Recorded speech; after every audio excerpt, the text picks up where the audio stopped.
तो बच्चों, अब तक आप लोगों ने देखा ठोस ज्यामिति के अंतर्गत हमने 3 टॉपिक पर चर्चा की, सूत्र कैसे निकाले।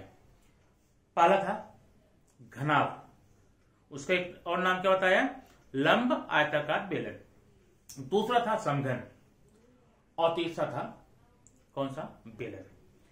आइए अभी हम कुछ और टॉपिक पर चर्चा करते हैं। उस टॉपिक में पहला नाम आता है शंकु का। शंकु, अब शंकु का मतलब समझ लो, कौन बोलते हैं इंग्लिश में इसको, ये कैसे चीज लगाते हैं। आपने जोकर की टोपी देखी होगी ना, खैर कोई बात नहीं है, अगर आपने जोकर ही नहीं देखा होगा टोपी कहां देखी होगी, जान दो। जब कभी आप बर्थडे पार्टी मनाते हैं तो टोपी लगाते हैं, कैसी होती है, देखा है? वो भी नहीं देखा, कोई बात नहीं। आइसक्रीम खाया है कोन वाला, कोन, देखिए इसका इंग्लिश नाम कोन है। कोन वाले आइसक्रीम आप देखे होंगे ना। ये सारी चीजें, या तेल डालने की जो कुप्पी होती, कुप्पी कीप बोलते हैं, आपने देखा है? नहीं देखा है तो भी कोई बात नहीं। आइए हम आकृति में बताते हैं। सबसे पहले आप देखेंगे ये है, ये ऐसा, ये ऐसे नीचे का भाग ये गोलाकार आपका है, इसे बोलते शंकु, इसे बोलते कोन, ठीक है। इसमें कितनी चीजें होती पहले वो देख लो। एक तो ये है त्रिज्या, ये है त्रिज्या, और इसे बोलते हैं तिरछी ऊंचाई एल, स्लैंट हाइट, और ये आपकी लंब ऊंचाई है, सीधी ऊंचाई है, इसको एस दिखाते हैं। यहां 90 का आपका एंगल बन जाता है।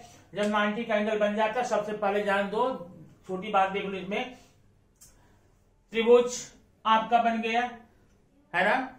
ये हाइट हो गई लंब, ये आधार हो गई त्रिज्या आर, और ये तिरछी ऊंचाई हो गई। तो कभी भी अगर आपको यल का मान निकालना हो, तिरछी ऊंचाई मान निकालना हो, तो क्या करते हैं, H square plus R square, बस। या यूं कर लो, L square equal to H square plus R square. इस तरह से अगर आपको जरूरत पड़ती है, पड़ेगी कभी कभी, तो इस प्रकार से आप निकाल सकते हैं। तो ये तो शंकु में हमने तिरछी ऊंचाई, या तिरछी ऊंचाई, लंब ऊंचाई और त्रिज्या, इन तीनों चीजों में से मान लो 2 का मान दिया गया है और 1 का मान हमें चाहिए, तो वो निकालने के लिए आप इस पाइथागोरस के नियम का उपयोग करेंगे तो आ जाएगा। ओके, अब इसके बाद आइए देखते हैं। आप बता दिए नीचे त्रिज्या है, ऊंचाई है, ये तिरछी ऊंचाई है। इसमें पृष्ठ कितने हैं, पृष्ठ, तल, सिंपल दिख रहा। एक तो नीचे वाला भाग है वृत्ताकार, वृत्त हो गया, और एक है कैसा, त्रिभुजाकार, कोण के आकार का, पिरामिड के आकार का। ये 2 पृष्ठ हैं, इसका मतलब इसमें हमें संपूर्ण पृष्ठ निकालना पड़ेगा। ध्यान देना, ऐसी आकृति जिसमें एक ही पृष्ठ होंगे, एक पृष्ठ होगा, उसमें संपूर्ण पृष्ठ का कोई फार्मूला बनेगा ही नहीं। है कोई आकृति दिमाग में? आगे हम आपको बताएंगे, ठीक है। आइए, एक सूत्र आपका हो गया, यल का स्क्वायर हो गया। दूसरा देखो, शंकु का वक्र पृष्ठफल। अब फिर भी वक्र आ गया, वक्र क्यों आ गया, जिसमें वक्राकार गोलाकार भाग, ये आप कीप देख रहे होंगे, संग ये आइसक्रीम का कोन देख रहे हो, राउंड राउंड होता है ना, तो वक्र बोलते हैं उसको। इसका होता है पाई आर एल, ये सूत्र है। पाई का मान अगर आपके क्वेश्चन में दिया गया है लिख लो, नहीं दिया गया तो 22/7 लगाते हैं, ठीक ना। नहीं तो करके 3.14 करके देता है। जो मान आपको दिया जाए वो आप यहां पर हल कर सकते हैं, पाई आर एल, और इसका वर्ग में निकालेंगे सूत्र, ठीक है। अच्छा, अब अगला, शंकु का संपूर्ण पृष्ठफल। अब कैसे निकालें, मैं आसान बता दिया ना। देखो, वक्र का निकाल लियो, पाई आर एल, नीचे का होगा पाई आर स्क्वायर। अब जरा यहां पर देखिए, यहां पर pi R L plus pi R square. Pi R square किसका क्षेत्रफल है, नीचे का भाग का। पाई आर एल किसका है, वक्र का।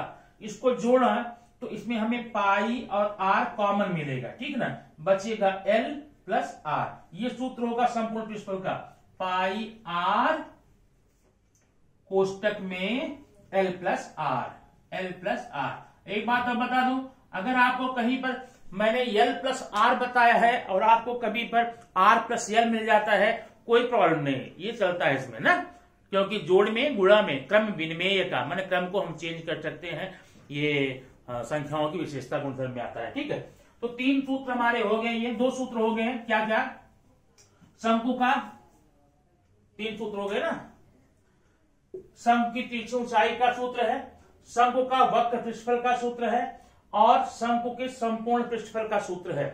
अगली बात चौथे देखेंगे, शंकु का घनफल, समझ रहे हो घनफल ना, घनफल, आयतन, क्षमता, धारिता, वॉल्यूम, कैपेसिटी, ये इसका सूत्र होता है, ध्यान देना, 1/3 पाई आर स्क्वायर एच।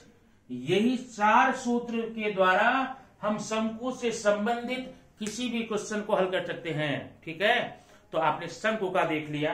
अब आगे जरा हम बताएंगे आपको, अगली आकृति देखना। हाँ, ये देखिए, ये क्या है, ये क्या है, गोला। अथवा आकृति यहां बनने में दिक्कत होती है। गोला मतलब ये वृत्त नहीं है, ये वृत्त मत बोलना, गोला, गोला समझ रहे हैं, जैसे बॉल होती है नहीं, जिससे आप खेलते हैं, बॉल गोला है नहीं, छर्रे होते, छर्रा गोला होता है, तो गोला है। तो ये एक गोला है और एक गोला ये है, देखिए ऐसे काट दिया गया है इसको। इसमें क्या चीज है, इसमें है ये त्रिज्या है, ये त्रिज्या है। अब ध्यान देना, इसमें अगर मैं पूछूं आपसे इस गोले में कितने पृष्ठ हैं, कितने हैं,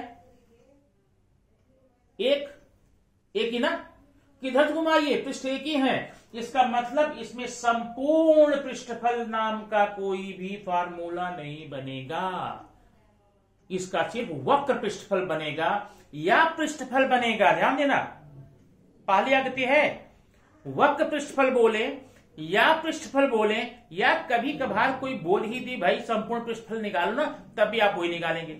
कैसे निकालेंगे, देखिए इसमें गोले का पृष्ठफल, पृष्ठफल, अभी देखो मैंने बता दिया आपको, ध्यान देना, ये पृष्ठफल भी यही है, संपूर्ण भी यही है और वक्र भी यही है। नहीं, इसका होता है 4 pi R square, 4 pi R square मतलब 4 गुणे क्षेत्रफल, वृत्त का क्षेत्रफल। अब वक्र के बाद में हम क्या पढ़ेंगे, घनफल, गोले का घनफल, ये होगा 4/3 पाई आर क्यूब। अब गोले में सिर्फ 2 सूत्र ही हैं, एक है पृष्ठफल का, एक है घनफल का, इसमें संपूर्ण का बनेगा नहीं। अब जरा देखना, इसी के सामने मैं लिख देता हूं गोले का पृष्ठफल, यहां आप समझ लेना अर्ध गोले का लिख दूं, जैसे बोलो, हाँ, अच्छा देखो ये कंफर्म हो गया ना, ये मैं मिटा देता हूं और ये मैं मिटा देता हूं। अब अर्धगोले में देखिए, यहां पर अर्ध, ठीक है, अर्धगोले का पृष्ठफल, तो जब गोले का 4 पाई आर स्क्वायर था, तो अर्धगोले का आधा कर दो, कितना होगा, 2 पाई आर स्क्वायर होगा। अच्छा, गोले का घनफल कितना भी बताया था, 4/3 ना, तो अर्धगोले का 2/3 पाई आर क्यूब हो गया। अच्छा, 2 सूत्र उसमें थे, 2 इसमें हो गए, इसमें एक बढ़ जाएगा, देखिए इसमें ये वक्र पृष्ठफल है, ये है ना, और ये भी एक पृष्ठफल, ये भी एक पृष्ठ है, प्लेन है ना, तो 2 पृष्ठ हैं, तो इसका संपूर्ण निकालना पड़ेगा। कैसे निकालेंगे, अर्धगोले का संपूर्ण पृष्ठफल निकालने का तरीका देखो।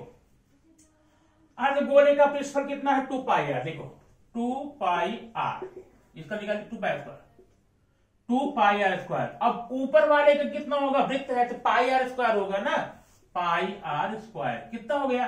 2 पाई आर स्क्वायर और 1 pi R square, 3 pi R square, 3 pi R square.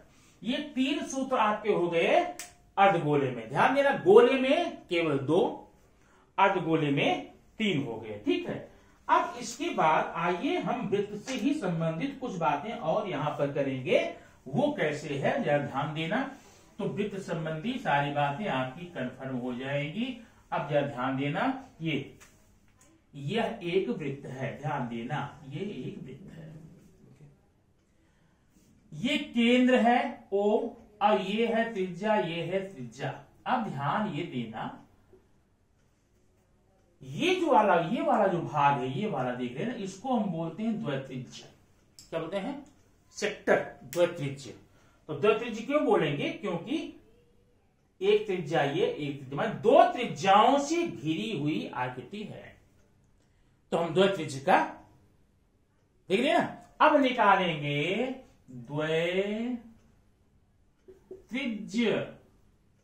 का क्षेत्रफल। पहले हम द्वित्रिज्य का क्षेत्रफल निकालेंगे। याद देना, इसका होता है थीटा बटे 360 गुणे 2 पाई आर। अब ध्यान देना, ये है क्या? थीटा क्या है? थीटा है केंद्र का कोण। ये कोण देखो, वो वाला, इस कोण का जितना मान होगा उतना यहां पर हम रख देंगे और हमारा उत्तर आ जाएगा। ठीक है, लेकिन कभी कभी आपको थीटा का मान नहीं दिया जाएगा, त्रिज्या का मान मालूम रहेगा। और ये जो देख रहे हैं ना, ये चाप, इस चाप की लंबाई मालूम रहेगी। चाप की लंबाई को यल बोलते हैं। तब आप क्या लिखना? द्वित्रिज्य का क्षेत्रफल बराबर RL बटे 2। RL बटे 2। इसका मतलब वृत्त की द्वित्रिज्य का क्षेत्रफल निकालने का 2 सूत्र है और दोनों सूत्र की कंडीशन है। अगर आपको केंद्र का कोण दिया है तब तो ये सूत्र लगाएंगे, थीटा बटे 360 गुणे 2 पाई आर। और अगर कोण का मान नहीं मालूम है, चाप की लंबाई मालूम है, ये यल कहते हैं, और त्रिज्या मालूम है, तो RL बटे 2 करेंगे। ओके, अब अगला देखिए, चाप की लंबाई। थोड़ा यहां पर उल्टा हो गया है, द्वित्रिज्य का क्षेत्रफल बराबर होगा ये। ठीक है ना, उधर में नीचे चक्कर कर दिया। द्वित्रिज्य का क्षेत्रफल बराबर थीटा बटे 360 गुणे पाई आर स्क्वायर। ध्यान देना यहां पर, और ये है द्वित्रिज्य का क्षेत्रफल RL बटे 2। अब चाप की लंबाई कितनी होती है? चाप की लंबाई बराबर होती है थीटा बटे 360 गुणे 2 पाई आर। बस ये आपके हो गए 3 सूत्र हो गए। अब अगला है यहां पर, अगर देखो इसको मैं मिला दूं ऐसे, ये देखो, देख रहे हो ना, तो ये वाला जो भाग है, या देख रहे खाली वाला, इसे हम बोलते हैं वृत्तखंड। तो वृत्तखंड का क्षेत्रफल निकालने के 2 तरीके हैं। एक तरीका यह है, द्वित्रिज्य का क्षेत्रफल निकाल लीजिए इसकी सहायता से, और फिर त्रिभुज का अभी त्रिभुज बन गया OAB, ये देखो OAB त्रिभुज बन गया, त्रिभुज का क्षेत्रफल निकाल लीजिए। तो द्वित्रिज्य के क्षेत्रफल में से त्रिभुज का क्षेत्रफल घटा देंगे तो वृत्तखंड का क्षेत्रफल आ जाएगा। लेकिन इसके अलावा एक सूत्र और होता है, क्या है? देखो, वृत्तखंड का क्षेत्रफल बराबर होता है R स्क्वायर, त्रिज्या दी गई है, कोष्टक में पाई थीटा बटे 360 माइनस साइन थीटा बटे 2। अब थीटा क्या है आपको यहां बता दिया। इस प्रकार से ठोस ज्यामिति संबंधित सारे सूत्र यहां पर आपके हो गए।